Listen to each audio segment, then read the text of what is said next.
Hi, welcome to another edition of Hebrew for You, because you just can't know enough Hebrew, right?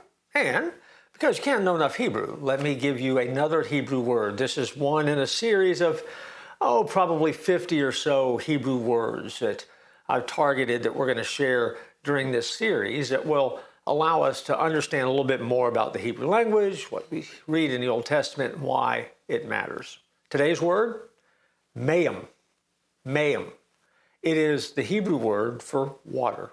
Because throughout the Bible, and if you're familiar with the Bible at all, you know this to be true, large bodies of water are the centerpiece of a number of events that happen in Scripture. Also, large bodies of water can cause problems. The flood of Noah, for example. The Red Sea blocking the exodus from Egypt. The Jordan River stalling Israel as it was getting ready to enter the Promised Land. The storm at sea that made the disciples fear for their lives. But as many times as God's people face threatening waters, God shows up and helps them find a way out. He saves Noah and his family so they can repopulate the earth. He parts the Red Sea and the Jordan River so the followers can cross safely. He calms the storm on the Sea of Galilee. And even in the beginning, if you go all the way back to Genesis 1:2, we read these words: when the world was still formless and dark, the Spirit of God was hovering over the waters. That's where this Hebrew word first shows up. Mayim, waters.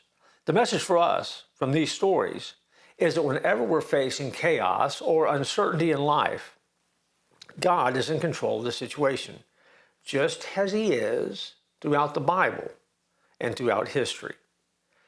God is in control of whatever you're facing, including the massive body of water that you just can't cross, the storm that has pooled up that you can't move past.